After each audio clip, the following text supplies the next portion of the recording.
ಇಲ್ಲಮ್ಮ ಅಂತ ಅವ್ರು ನಮ್ಮ ತಾಯಿ ಅವರ ಪಾಡಿಗೆ ಅವ್ರು ದುಡ್ಕೊಂಡು ತಿಂತಾಯಿದ್ರು. ಈ ಕಿಶೋರ ಅನ್ನೋನು ಮೊಮ್ಮಗ, ಅವರಿಗೆ ದೊಡ್ಡ ಮಗಳು ಮಗ. ಅವನು ಬರೀ ಅಜ್ಜಿಗೆ ಹೊಡಿತೀನಿ ಅಂತ ಹೇಳೋಣ. ಯಾವಾಗಲೂ ಹುಡುಗಿ ಹೊಡಿತಿದ್ದ ಹೆಂಡ್ತಿಗೆ. ಅದನ್ನು ಬಿಡ್ಸೋಕೆ ಅವಾಯ್ಡ್ ಮಾಡೋಕ್ಕೆ ಯಾವಾಗಲೂ ನಮ್ಮಮ್ಮ ಹೋಗ್ತಿದ್ರು. ಈಗ ನಾವು ಅದನ್ನ ಬಿಡ್ಸೋಕೆ ಬರಬಾರ್ದು ಅನ್ನೋದೇ ಅವನಿಗೆ ಇದ್ದಿದ್ದು. ಅವ್ನು ಬೇರೆ ಮತ್ತೆ ಗಾಂಜಾ ಮಾರ್ತಾ ಇದ್ದ.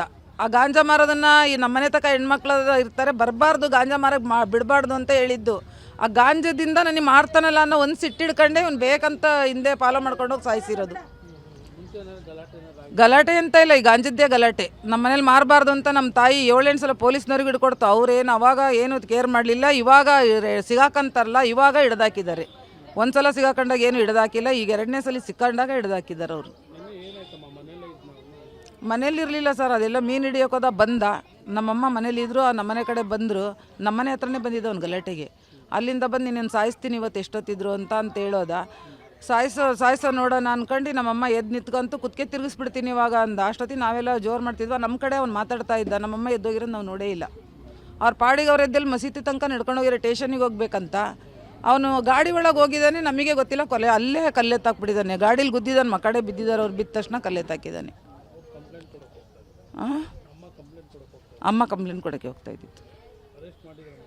ಮಾಡಿದ್ದಾರೆ, ಪೊಲೀಸ್ನವ್ರು ಮಾಡಿದ್ದಾರೆ. ನಾವು ಕಂಪ್ಲೇಂಟ್ ಕೊಟ್ಟು ಒಂದು ಗಂಟೆ 2 ಗಂಟೆ ಇದರೊಳಗೆ ಮಾಡಿದ್ದಾರೆ ಅರೆಸ್ಟ್. ಮನೇಲೇ ಮರ್ತಿದ್ದ. ಹೌದು, 2 ಸಲ ಹೋಗಿ ಬಂದಿದ್ದ ನಾನು. ಗಾಂಜದ್ದು ರಾಬ್ರಿ ಕೇಸ್ ಮಾಡ್ತಾನೆ, ಎಲ್ಲ ಮಾಡಿದ್ದಾನೆ. ಈ ಸಲ ಹೋಗಿರೋದು ಕೊಲೆ ಮಾಡಿ ಹೋಗಿದ್ದಾನೆ. ನಾವು 4 ಜನ ಹೆಣ್ಮಕ್ಳು, 3 ಜನ, ಒಬ್ಬ ಹುಡುಗ ಇದ್ದಾನೆ.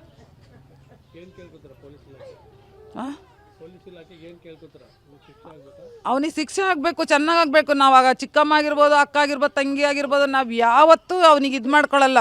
ಅವನ್ನ ಅಲ್ಲೇ ಕೊಳಿಬೇಕು. ಅವನು ಆದಷ್ಟು ಅವನಲ್ಲೇ ಕೊಳಿಬೇಕು. ಹೊರಗಡೆ ಅಂತೂ ಬಿಡಬಾರ್ದು. ಅವನಿಗೆ ಚೆನ್ನಾಗಿ ಶಿಕ್ಷೆ ಆಗಬೇಕು. ನಾನು ಕೇಳ್ಕೊಳ್ಳೋದಷ್ಟೇ. ಅವನಿಗೆ ಏನಾರು ಬಿಟ್ಟಿದ್ದ ದಿವಸ ಅವ್ನು ನಮ್ಮನ್ನು ಕೊಲೆ ಮಾಡ್ತಾನೆ, ನಾಳೆ ಇದೇ ಥರ ಹೋಗ್ಬೇಕಾಗತ್ತೆ.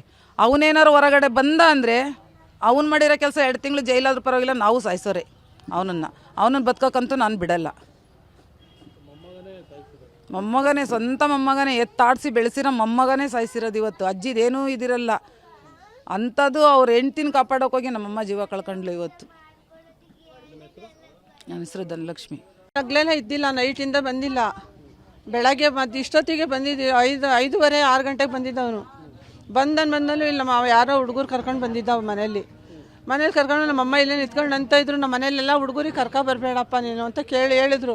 ನಾನು ನಿಂದಲ್ಲ ಮನೆ ಅಂತ ಕೇಳಿದೆ. ನಂದೇ ಕಣೋ ಮನೆ ಇರೋದು ಅಂತ, ನಿಂದು ಅಷ್ಟೇ ಇರೋದು, ನೀನು ಇಲ್ಲಿವರೆಗೂ ಬರಬೇಡ ಅಂತ ಹೇಳ್ತಾ ಇದ್ದ ಅವನು. ನಮ್ಮಮ್ಮ ಇಲ್ಲ, ನಾನು ಎಷ್ಟಾದರೂ ಇಷ್ಟೇ ಹುಡುಗರಿಗೆಲ್ಲ ಕರ್ದು ನೀನು ಮನೇಲಿ ಕೂರ್ಸ್ಕೊಂಡು ಗಾಂಜಾ ಹೊಡಿಸ್ತೀಯ, ನೀನು ಗಾಂಜಾ ಮಾರ್ತೀಯ, ನೀನು ನನ್ನ ಮನೇಲಿ ಮಾರಬೇಡ ಅಂತ ಹೇಳಿದ್ರು ನಮ್ಮಮ್ಮ. ಅಷ್ಟೇ ಅಂದು ಇಲ್ಲಿಂದ ಅಂಗಡಿಗೆ ಹೋಗಿ ಬಂದು ಇವನು ಒಳಗೆ ಹೋಗ್ತಿದ್ದಂಗೆ ನಮ್ಮ ತಂಗಿ ಮನೆಗೆ ಹೋಗಿದ್ರ. ಇಲ್ಲಿನ ಮೇಲೆ ಹೋದ ಚಾನಲ್ ಹತ್ರ ಹೋಗಿದ್ದ. ನಮ್ಮಮ್ಮ ಅಲ್ಲಿ ಕೂತಿದ್ದ. ಅಷ್ಟೇ ಬಂದಿದ್ದವನು. ಬಂದು ನಿಮಗೆ ತೆಗಿತೀನಿ, ಇಲ್ಲಿ ಎಲ್ಲೋ ಮೈದಾನದಲ್ಲಿ ಲಾಂಗ್ ಹಾಕಿದ್ದಾನಂತೆ, ಹಾಕಿದ್ದಾನಂತೆ ಇದರೊಳಗೆ. ಅದನ್ನು ತೆಗ್ದು ರಾತ್ರಿ ಎಲ್ಲ ನಿಮಗೆ ಇವತ್ತು ರಕ್ತ ಹರಿಸ್ತೀನಿ, ರಾತ್ರಿ ನೈಟೆಲ್ಲ ಇವತ್ತು ತೆಗಿತೀನಿ 3 ಜನನ ಅಂತ ಹೇಳ್ದವನು. ಹೋಗೋ ಅಂತ ಹೇಳಿದ್ದಕ್ಕೆ ನಮ್ಮಮ್ಮ ಮುಂದೆ ಹೋಗಿತ್ತೋ ಏನೋ ನಾವು ನೋಡಿಲ್ಲ. ಹಿಂದ್ಗಡೆ ಹೋದನು ಸಾಯಿಸಿ ಬಂದು ಇಲ್ಲಿ ಬಂದು ನಮಗೆ ಕರೆದ. ಅಕ್ಕ ಬರ್ರಿ ಇಲ್ಲಿ, ನೀವು ನಿಮ್ಮ ಅಮ್ಮನ ಕಲ್ಲೆತ್ತಾಗ ಸಾಯಿಸಿದ್ದೀನಿ, ಅಲ್ಲಿ ಹೋಗಿ ಬಾಚ್ಕೊಂಬರ್ಬರ್ರಿ, ಹಾಕಿದ್ದೀನಿ, ಸಾಯಿಸಿದ್ದೀನಿ ಅಂತ ನಮಗೆ ಹೇಳ್ದ. ಹೋಗೋ ಅಷ್ಟೊತ್ತಿಗೆ ಹೋಗಿತ್ತು, ಯಾರೂ ಇದ್ದಿಲ್ಲ ನಮ್ಮಮ್ಮನ ಹತ್ರ. ನಾವು ಹೋಗಿ ನೋಡಿದಾಗ ಇದೇ ಇದರಲ್ಲಿತ್ತು. ನಮಗೆ ಅಷ್ಟೇ ಗೊತ್ತಿರೋದಣ್ಣ, ಯಾರು ನಮಗೆ ಏನು ಗೊತ್ತಿಲ್ಲ ಇನ್ನು ಮುಂದೆ. ಇವನು ಗಾಂಜಾ ಮಾರ್ತಿದ್ದ. ಗಾಂಜಾಗೆ ಹುಡುಗರನ್ನ ಮನೆಗೆ ಸೇರಿಸ್ಕೊತ ಇದ್ದ.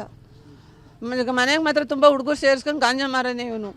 ಗಾಂಜಾ ತಂದು ಮಾರ್ತಾಯಿದ್ದ ಮನೆಯಲ್ಲೇ. ಅಜ್ಜಿ ಕಂಪ್ಲೇಂಟ್ ಕೊಟ್ಟಿತ್ತು. ಅಜ್ಜಿ ಕಂಪ್ಲೇಂಟ್ ಕೊಡೋಕೆ ಹೋಗಿದ್ದಕ್ಕೆ ಹಿಂಗೆ ಮಾಡಿರೋದವನು. ಅಜ್ಜಿ ಇದ್ರೇ ಈ ಥರ ಮಾಡ್ತಿದ್ದೆ, ನನಗೆ ಆಗಲೆಲ್ಲ ಕಂಪ್ಲೇಂಟ್ ಅಂತಿದ್ದೆ ಅಂತಲೇ ಕಂಪ್ಲೇಂಟಿಗೆ ಹೋಗುತ್ತೆ ಅಂತ ಪೊಲೀಸವ್ರು ಚೀಟಿ ಇಟ್ಕೊಂಡು ಹೋಗಬೇಕಾದ್ರೆ ಐತೆ, ನೆನೆ ಪೊಲೀಸವ್ರ ಹತ್ರನೇ ಐತೆ ಚೀಟಿ. ತೊಗೊಂಡು ಹೋಗಿ ಮಾಡಿರೋದವನು ರೋಡಲ್ಲೇ. ಆಗ್ಬೇಕಣ್ಣ, ಜೀವಾದಿ ಶಿಕ್ಷೆ ಆಗಬೇಕು ಅವನಿಗೆ. ಹೊರಗೆ ಬಿಡಬಾರ್ದು, ಹೊರಗಂತೂ ಬಿಡಬೇಡ್ರಿ. ಪೊಲೀಸರ ಹತ್ರ ನಮಗೆ ನ್ಯಾಯ ಸಿಗಲ್ಲ. ಪೊಲೀಸವ್ರು ಇಷ್ಟಲ್ಲ 10 ಸಲ ನಾವು ಪೊಲೀಸವ್ರಿಗೆ ಹೇಳಿದ್ವಿ, ನಮಗೆ ನ್ಯಾಯ ಸಿಕ್ಕಿಲ್ಲ. ನಿಮ್ಮಿಂದನಾರು ನಮ್ಮ ಮುಂದೆ ಶಾಂತಿ ಕೊಡಬೇಕು, ನಿಮ್ಮಿಂದ ನ್ಯಾಯ ಸಿಗಿಸ್ಬೇಕು. ಆ ಶಿಕ್ಷೆ ಆಗಬೇಕು, ಜೀವಾವಧಿ ಶಿಕ್ಷೆಬೇಕಿಲ್ಲ, ಇಲ್ಲ ಗಲ್ಲಿ ಆಡಿರಬೇಕಷ್ಟೇ. ಅವನಿಗೆ 2ರಲ್ಲಿ ಒಂದೇ ಆಗಬೇಕು. ಇಲ್ಲ ಜೀವಾವಧಿ ಶಿಕ್ಷೆ ಬೇಡ, ಜೀವ ಇರುತ್ತೆ, ಗಲ್ಲಿ ಆಡ್ರ್ ಮಾಡಿರಿ ಅವನಿಗೆ. ಗಲ್ಲಿ ಆಡ್ರ್ ಆಗಬೇಕು, ಅವನಿಗೆ ಕಾನೂನು ಇರ್ತದೆ. ಅಜ್ಜಿಗೂ ಬಂದಿಲ್ಲ. ಅವ್ನ ಮೊಮ್ಮಗ ಎತ್ತಿ ಆಡಿಸಿದ್ದಾರೆ, ಅವನಿಗೆ ಸ್ನಾನ ಮಾಡಿಸಿದ್ದಾರೆ, ಹಾಲು ಕುಡಿಸಿದ್ದಾರೆ. ಅದನ್ನು ಅವನಿಗೆ ಜ್ಞಾನ ಬಂದಿಲ್ಲ ಅಂದರೆ ಅಂಥವ್ರು ಇರಬಾರ್ದು. ಪ್ರಪಂಚದ ಮೇಲೆ ಬದುಕಿರಬಾರ್ದು. ಅವನಿಗೆ ಗಲ್ಲಿ ಆಡ್ರ್ ಆಗ್ಬೇಕಷ್ಟೇ ನಾವು ಕೇಳ್ಕೊಳೋದು. ಮಾಡಿರೋದು ಗಾಂಜಾ ಹಾಕ್ಕೊಂಡು ಡ್ರಗ್ಸ್ ತೊಗೊಳ್ತಾನೆ, ಅದೇನೋ ದುಡ್ಡಿನಲ್ಲಿ ಹಾಕಿ ಹಾಕಿ ತೊಗೊಂಡು ಮೂಗಿಗೆ ಏರಿಸಿ ಈ ಥರ ಮಾಡ್ತಿರೋದು. ಅವನು ಮೂಗಿಗೆ ಏರಿಸ್ಕೊಂತಾನೆ ದುಡ್ಡಲ್ಲಿ. ಯಾವುದು ದುಡ್ಡಿಂದ ಅಂಬಾಬ ಅವನಿಗೆ ಜಾಸ್ತಿ ಆಗಿದೆ. ನಮ್ಮ ಅಮ್ಮನ ಇವತ್ತು ತೆಗ್ದಿದ್ದಾನೆ. ಅದ್ರ ಕೈ ಹೆಂಗೆ ಬಂದಿತ್ತೋ ಗೊತ್ತಿಲ್ಲ. ನಮಗೆ ಆಗಬೇಕು, ಅವನಿಗೆ ಶಿಕ್ಷೆ ಆಗಬೇಕು. ನಾವು ಕೇಳೋದಿಷ್ಟೇ, ಅವನಿಗೆ ಗಲ್ಲಿ ಆಡ್ರ್ ಆಗ್ಬೇಕಷ್ಟೇ. ನಾವು ಲಕ್ಷ್ಮಿ ರಾತ್ರಿ ನಾವು 6 ಗಂಟೆ 7 ಗಂಟೆಗೆ ಅಷ್ಟು ಮಾತ್ರ ಇಲ್ಲಿ ಗೊತ್ತಾಯ್ತು ನನಗೆ. ಅವನು ಶಿಲ್ಪಿ ಕೆಲಸ ಮಾಡ್ತಾ ಇದ್ದ ಫಸ್ಟು. ಈಗ ಈ ಗಾಂಜಾದ ಕೆಲಸ ಹಿಡ್ದಿದ್ದಾನೆ. ಅದು ನಮಗೆ ಗೊತ್ತಿರಲಿಲ್ಲ ಫಸ್ಟಿಗೆ. ಈಗ ಗೊತ್ತಾಯ್ತು. ನಮ್ಮಮ್ಮ ಕೇಳಕ್ಕೆ ಹಿಡ್ದಿದ್ದಕ್ಕೆ ನಮ್ಮ ಅಮ್ಮಗೆ ಪರಿಸ್ಥಿತಿ ತಂದಿಟ್ಟ. ಮಾಡ್ತಿದ್ದ. ನಾವು ಕೇಳೋಕ್ಕೆ ನಮ್ಗೆ ಗೊತ್ತಿರಲಿಲ್ಲ. ಈಗೀಗ ನನಗೆ ಗೊತ್ತಾಗಿದ್ದು. ನಾನು ಅಲ್ಲಿ ಮಗಳ ಮನೆಗಿದ್ದೆ 1 ವರ್ಷ, ಚೆನ್ನಾಗೇ ಇದ್ದಿದ್ದು. ಈಗ ಈ ಥರ ಮಾಡ್ತಾ ಇರೋದು. ನೆನ್ನೆ ಮಗಳ ಮನೆಯಿಂದ ಬರೋದ್ರೊಳಗೆ ಇದಾಗೋಗಿತ್ತೆ. ಇಲ್ಲಿ ಅವರು ಗಂಡ ಹೆಂಡತಿ ಮಕ್ಕಳಿದ್ರು. ಅಜ್ಜಿ ಈ ಮನೆಗಿತ್ತು. ಅಜ್ಜಿ ಬುದ್ಧಿ ಹೇಳಿದ್ರೆ ತಪ್ಪಾಗಿತ್ತು. ಈಗ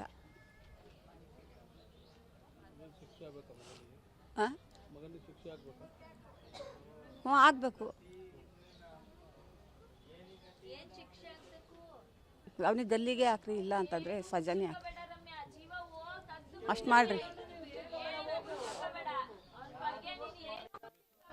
ರತ್ನ ಪ್ರೆಗ್ನೆಂಟ್ ಇದ್ದಾಳೆ. ಅವ್ರು ಹೇಳ್ತೀನಿ ಇಲ್ಲೇ ಇದ್ದಾಳೆ. ನಿನ್ನೆ ಎಲ್ಲಿದ್ರಿ ನೀವೆಲ್ಲ? ನಾವು ಊರಲ್ಲಿದ್ವಿ. ನಮ್ಮ ಮಗಳು ಊರವ್ರು ಇದ್ದಿದ್ದು. ಇಲ್ಲಿ ಹಿಂಗೆ ಆತು ಅಂತ ಫೋನ್ ಬರೋದ ಬಂದಿರೋದ್ರೊಳಗೆ ಹಾಗೆ ಹೋಗಿದ್ದಾಗ ಸಸಿಗೆಲ್ಲ ಆಸ್ಪತ್ರೆಗೆ ಹೋಗಿದ್ದು. ಅದು ಯಾರ ಹತ್ರನೂ ಏನೊಂದು ರೂಪಾಯಿ ಬೇಡಿ ತಿಂದಿಲ್ಲ ಆಗಿದ್ದ ತನಕ. ಅದೇ ದುಡ್ಡು ತಿಂತಿತ್ತು. ಅದೇ ದುಡ್ಡು ಅದೇ ತಿನ್ನೋದು. ಅಜ್ಜಿ ಹಿಂದೆ ನಾನು ಅಜ್ಜಿ ಕಂಪ್ಲೇಂಟ್ ಕೊಟ್ಟಿತ್ತ ಗಾಂಜಾದ ಬಗ್ಗೆ? ಒಂದ್ಸತಿ ಕೊಟ್ಟಿತ್ತು, ಅದೇನು ತಗೊಂಡ್ಲಿಲ್ಲ. ಒಂದ್ಸತಿ ಇಲ್ಲಿ ಮೈದಾನದಲ್ಲಿ ಏನು ಕ್ರಮ ತಗೊಂಡಿಲ್ಲ. ಅವಾಗ ಏನು ತೊಗೊಳ್ಳಿಲ್ಲ, ಏನು ತಗೊಂಡಿಲ್ಲ. ಇವ್ರು ಮನೆಯಲ್ಲೇ ಸೇರ್ತಾ ಇದ್ನಾ ಗಾಂಜಾ? ಅದಕ್ಕೆ ನಮ್ಮಮ್ಮ ಹೇಳಕ್ ಹೋಗಿದ್ದಕ್ಕೆ ಆ ಬುದ್ಧಿ ಹೇಳ್ತಾಳಲ್ಲ, ಯಾಕೆ ಬೇಕು ಅಂತ ಅಂದ ಒಂದೇ ಸತಿ ಅಂತ.